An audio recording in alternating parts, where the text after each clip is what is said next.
Would you like to go to the Commanders? I'm not a Commander guy. I play for the Cowboys. I hate the Commanders, but I feel like when I saw what you said and I see what's going on, I think the biggest team that you could go to is Commanders. Have you thought about it? Have you thought about the squads that you want to play for? I thought about the squads that could use a guy like me. I think the Commanders is definitely amongst one of them. I think they need a pass rusher. I think that's something that they dearly miss down there in the playoffs and some of the big games. And I feel like I can fill that role. So regardless of whether you think Washington should or will trade for Myles Garrett this offseason, it is a strong possibility that something of that nature is going to go down. Not only do Washington fans believe it, but insiders across the league and in the inner circles of Washington Park believes it as well. Just 48 hours ago, an NFL insider for ESPN just put out an article in which he states that it is obvious the Cleveland Browns will trade Myles Garrett to the Washington Commanders. Let's talk about it. The way that we live is not for everybody. We're going to run and put our bodies on people in a violent manner. I love the way she move it, shake it on me. When she cry for him, the shawty is the winner. You can tell that shawty's long. You know what time it is. It's time to come out. I love the way she move it, shake it on me. What's good, y'all? It's your man Juangotti here. Before we get into today's video, I want to ask you guys to do me a favor and subscribe to my fitness channel as I'm documenting my journey from fat to fit. Link down below in the description. So if you've been under the rock since the season ended, the Washington Commanders are set to be super aggressive this offseason. After turning in the season that we just had, a lot of people expect Washington to push all the chips forward because we are now a team that are going to be fighting for a Lombardi. Not only is our quarterback top 5 in MVP odds next year, we are top of the top in odds to win the Super Bowl next year as well. And that's not going to happen if we keep the roster the way that it is. For as great as our season was last year, we know we have a lot of holes to fill if we actually want to go to the Super Bowl and win it. And one of the biggest holes on this roster that must get fixed if we want to be better next year is pass rusher. Washington's pass rush lacked vividly this past season, including getting pressure on the quarterback and stopping the run. There are a lot of great pass rushers available this offseason via free agency and or trades.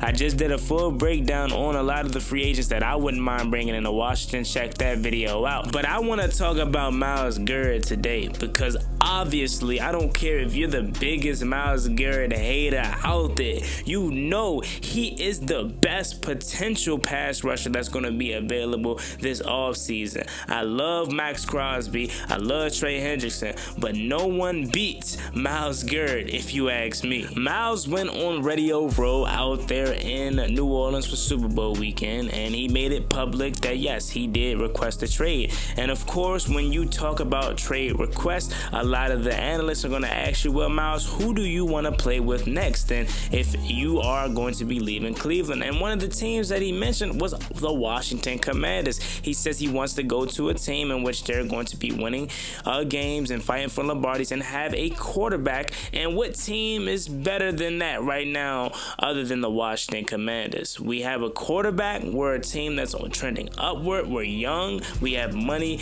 and salary cap, so we can bring in a lot of other pieces alongside Myles. This is the perfect destination for him if you ask me. But I get it. You're not asking me. So I'm not going to continue to talk about my personal feelings towards Myles Garrett in this video and how I want him to Washington. I'm going to allow this ESPN article to take over. Pay attention. So it says, trade rumors are intensifying around Myles Garrett as ESPN identifies the Washington Commanders as a prime candidate for the star edge rusher. The Commanders joined the Indianapolis Colts and the Chicago Bears as teams seen as the sweet spot to acquire Garrett. ESPN Bill Barnwell emphasized the fit, stating the Commanders have championship potential, financial flexibility, and has a pressing need for pass rushing help. He suggests that Garrett's presence could significantly enhance the Commanders' defense under head coach Dan Quinn. So let's go through it by the numbers. It says Myles Garrett projected contract, 3 years at an average of $34.3 $3 million per year. Garrett's cap savings is $16.5 million pre-June 1st, a $4.96 million post-June 1st cut for 2025. So if I'm the Cleveland Browns, I would try to get this move done as quickly as possible, because not only will you save more money by getting rid of his contract prior to June 1st, but the sooner you can get it done, the more draft capital and player personnel you can get for this upcoming year. Because I get it, you're going into a rebuild, but the idea of a rebuild is to get out of it as soon as possible. And I think getting rid of your best player to a team that is competing for Super Bowls now would benefit you later than trying to play the hard game, seeing if he's going to show up to training camp or not, or if he's going to hold out. You already know what he's going to do if he's requesting a trade. He has no intentions on playing for the Cleveland Browns. So again, unless you want to be a hard-headed franchise and try to play this hard ball to keep Myles Garrett around knowing he doesn't want to be there, you're only hurting yourself. So Cleveland, get your head out of your ass.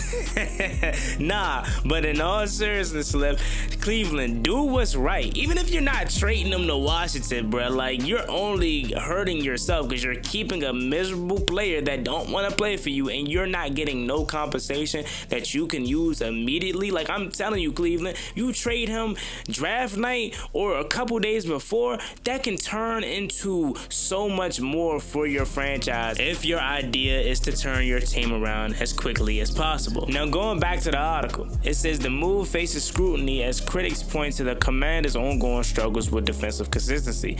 Well, if you ask me, a diehard Commanders fans that watched every single game, I can tell you the lack of defensive consistency has to do to the lack of talent on that side of the ball. Continuing on, it says other questions that may lie is whether or not investing in Garrett aligns with the team's long-term rebuild strategy. Well, let me stop you right there again. The team is not in a rebuild. It is in a recalibration. I know a lot of Commanders fans and fans around the world looked at Dan Quinn sideways before the season started and said, man, what? A recalibration? Oh, this is a full-blown rebuild. But look what DQ did. He led us to 12-5, and we weren't in a rebuild. We were in a recalibration. We're no longer in a rebuild. We are ready to win. So getting a Myles Garrett definitely aligns with our plan. So moving down to the state of play part of the article, it says the Commanders are currently focusing on defensive upgrades amidst a competitive NFC landscape. I agree. I think the defense is going to be getting a lot of overhaul and attention this offseason, more so than the offense. I get it. We need a wide receiver too. We need a running back. We need a potential upgrade at the offensive line. But defensively, you upgrade that, and I think we probably would have went to the Super Bowl if we had a better defense this past year. Now, this right here, the article, is what I agree with the most. It says the second point is fans' sentiment is divided. Many supporters are eager for an elite player like Garrett, while others are cautious about salary implications. But this is what I'm going to say to those fans that are worried about having to pay or give up draft capital for Myles Garrett. Ladies and gentlemen, we have the third most cap space in the NFL, and I'm working on a video. It's going to be out very, very soon on how, if we even need more money or want more money, how we can accumulate over $100 million in cap space. So I say that to say money is not an issue. Even if you was to trade for Myles Garrett and restructure his contract or give him a new contract, I'm sure Adam Peters and this front office is going to do it in a way that it doesn't mortgage our future. Ladies and gentlemen, we do not have Dan Snyder. We do not have Bruce Allen. We don't have none of these guys out here that's just going to throw money at older trash veterans. And not saying Myles Garrett is an older trash veteran because he's still elite and he's only 29. But the point is, we have a front office that is going to do this the right way. I promise you, you don't have to be scared about playing these guys because we're not going to overpay. Now look, you may not have to give up as much for Myles Garrett as we originally thought. He is pushing 30, okay? And the more you get older in the league, the less your value is. So I think we can get him for maybe a third in the player. Not originally how I thought, where it was like we got to think about multiple first round picks. Nah, that's not the case. Probably a third, a player, maybe I would even give up a second round pick. But it's not going to cost as much as we originally thought. So I see many Commanders fans saying, I don't want Myles Garrett. I'm good off the acquisition of Myles Garrett because of the cost. That is what's turning them off. Obviously, if we could get him for free or we can get him for a very low value, they would love Myles Garrett and jump all over him. But you're going to have to pay something because, again, it is Myles Garrett. I will say this, though. I agree to an extent. If we cannot get Myles Garrett, I'm fine with other options. But I just don't want to not look his way because we feel like he's out of our price range, because again, he is not. We have all the money in the world. So what's next for the Commanders?